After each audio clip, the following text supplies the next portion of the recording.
आज हमारे साथ हैं आज़ाद समाज पार्टी युवा मोर्चा के ज़िला प्रभारी शादमान शेख साहब। इस वक्त हम उनके ऑफिस पर, कार्यालय पर बैठे हुए हैं। दर्शकों के लिए पेश है इनसे की गई खास गुफ्तगू। सबसे पहले तो शादमान शेख साहब और एहसान अंसारी साहब, आपका बहुत बहुत इस्तकबाल है, स्वागत है। बहुत बहुत शुक्रिया। शादमान साहब, हमारा पहला सवाल आपसे ये है कि आप आज़ाद समाज पार्टी से कब से जुड़े हुए हैं? मैं आज़ाद समाज पार्टी से 2019 से जुड़ा हुआ हूँ। शादमान साहब, जैसा कि आज़ाद समाज पार्टी बिल्कुल नई है, अभी बहुत कम टाइम हुआ है पार्टी को अपना काम करते हुए, पार्टी को बने हुए, तो आप आज़ाद समाज पार्टी से ही क्यों जुड़े? क्या वजह रही इसके पीछे? आज़ाद समाज पार्टी से जुड़ने का मुख्य कारण ये रहा कि जिस तरीके से इस देश के अंदर दलितों, पिछड़ों, मुस्लिमों, आदिवासियों पर अत्याचार, अन्याय और शोषण हो रहा है, इसी वजह से हम आज़ाद समाज पार्टी से और भाई चंद्रशेखर जी की नीतियों से प्रभावित होकर हम 2019 से आज़ाद समाज पार्टी से जुड़े थे। उस वक्त जो है भीम आर्मी भारत एकता मिशन संगठन था। उसके बाद 2020 में आज़ाद समाज पार्टी का गठन हुआ था। शादमान साहब, 25 जून यानी कल की अगर हम बात करते हैं 25 जून की, तो कल आज़ाद समाज पार्टी की पहली बार नजियाबाद में समीक्षा मीटिंग हुई है, तो उस समीक्षा मीटिंग को लेकर आपका क्या कहना है? कल आज़ाद समाज पार्टी की समीक्षा मीटिंग हमारे जो चेयरमैन खुर्शीद मंसूरी साहब है, मुरादाबाद मंडल प्रभारी भी है, उनके नेतृत्व में मुस्कान मैरिज हॉल में समीक्षा मीटिंग हुई थी। क्योंकि काफ़ी समय से अभी कोई समीक्षा मीटिंग नहीं हो पाई थी, और समीक्षा मीटिंग जब हुई तो उसमें आज़ाद समाज पार्टी के हमारे जो मंडल प्रभारी, जिला अध्यक्ष, सभी फ्रंटल के सब लोग मौजूद थे उसमें। तो उसमें जोर दिया गया है कि बूथ कमेटी और सेक्टर कमेटी बनाएंगे, और आज़ाद समाज पार्टी, क्योंकि 2026 में त्रिस्तरीय पंचायत चुनाव है, तो सबसे पहले हमारी आज़ाद समाज पार्टी पंचायत चुनाव लड़ेगी। उसके बाद 2027 में विधानसभा चुनाव आएंगे, तो विधानसभा का चुनाव हमारी पार्टी लड़ेगी। शादमान साहब, अभी जो नगीना लोकसभा का इलेक्शन हुआ है, उसमें बहुत बड़ी पार्टीज़ जो हैं हमारे देश की, उनके भी उम्मीदवार खड़े हुए थे और भाई चंद्रशेखर आज़ाद भी मैदान में थे। तो जनता ने जिस तरीके से भारी मतों से चंद्रशेखर आज़ाद को जिताया है, कामयाब बनाया है, इसे लेकर आपका क्या कहना है? माननीय चंद्रशेखर आज़ाद जी के संघर्षों को देखते हुए नगीना लोकसभा की जनता ने बहुत अच्छा फैसला लिया है। क्योंकि जिस तरीके से माननीय चंद्रशेखर आज़ाद जी निरंतर जनता के बीच रहकर कार्य कर रहे थे, उनके संघर्षों को देखा, और उसी का परिणाम ये आया कि आज भाई चंद्रशेखर जी देश की सबसे बड़ी सदन के सदस्य हैं। और माननीय चंद्रशेखर जी सड़क से लेकर सदन तक दलितों, शोषितों, पिछड़ों, मजदूरों, मजलूमों, सबकी आवाज़ को बुलंद करने का काम माननीय चंद्रशेखर जी कर रहे हैं।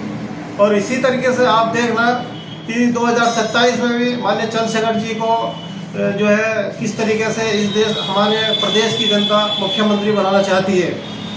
अभी माननीय चंद्रशेखर जी द्वारा पूरे जो है उत्तर प्रदेश के अंदर प्रबुद्ध सम्मेलन का आयोजन जो है उनके द्वारा किया जा रहा है, और उसमें सारे लोग, सारी जातियां जो है माननीय चंद्रशेखर जी के विचारों को सुनती है, आती है, देखते हैं, सुनते हैं, उनसे प्रभावित होकर के, और जो है वो लोग जाते हैं और वो लोग संकल्प लेते हैं कि आने वाले 2027 में आज़ाद समाज पार्टी सरकार बनेगी। क्योंकि आज़ाद समाज पार्टी में ही लोगों की आस्था है। लोगों को दिख रहा है कि यही एक पार्टी ऐसा है, आज़ाद समाज पार्टी, जो हमारा भला कर सकती है और हमको न्याय दिलाने का काम करेगी। शादमान साहब, आजकल बहुत ऐसी घटनाएं हमारे समाज में घट रही हैं जिससे ये साबित हो रहा है कि आज भी समाज के अंदर ऊंच नीच, भेदभाव वाला जो व्यवहार है, बर्ताव है, वो लोगों के साथ किया जा रहा है। बहुत सारी घटनाएं हैं जो मन को विचलित करती हैं, और जबकि ये हमारा देश लोकतांत्रिक देश है, यहाँ लोकतंत्र पे आधारित हमारी जो है कार्य प्रणाली है, संविधान को यहाँ पर माना जाता है, संविधान के अकॉर्डिंग सारे काम होते हैं, फिर भी हमारे देश में इस तरह के हालात बने हुए हैं। इनको लेकर आपका क्या कहना है? देखिए, इस देश के अंदर जो जातिवाद चल रहा है, ये जातिवाद ठीक नहीं है। जैसे अभी परसों की घटना है जिला इटावा के अंदर, इटावा जिला के अंदर जो यादव समाज के जो कथावाचक थे, तो वहाँ के ब्राह्मणों ने पहले उनसे उनकी जाति पूछी। जाति पूछने के बाद में वहाँ के जो ब्राह्मण समाज के लोग थे, जी। तो यादव समाज के लोगों के साथ बहुत बुरी उन्होंने अवरता की है।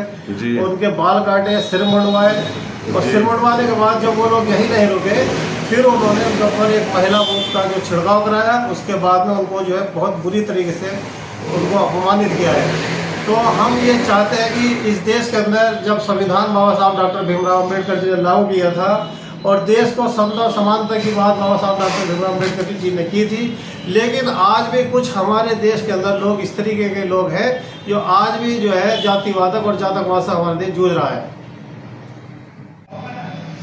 शादमान साहब, जैसे कि भी आपने जिक्र किया है कि आपकी पार्टी जो आने वाला त्रिस्तरीय पंचायत चुनाव है उस पर पूरा फोकस कर रही है, पूरा ध्यान केंद्रित कर रही है अपना, तो कुल मिलाकर इसको लेकर आपका क्या कहना है? क्या आप खुद भी कहीं कोई इलेक्शन लड़ने जा रहे हैं?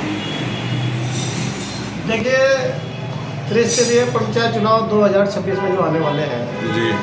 तो हमारी पार्टी आज़ाद समाज पार्टी का उद्देश्य है कि ज़्यादा से ज़्यादा ज़िला पंचायत सदस्य अपने बने, और ज़िला पंचायत सदस्य अपने बनेंगे तो तभी ज़िला पंचायत अध्यक्ष अपना बनेगा।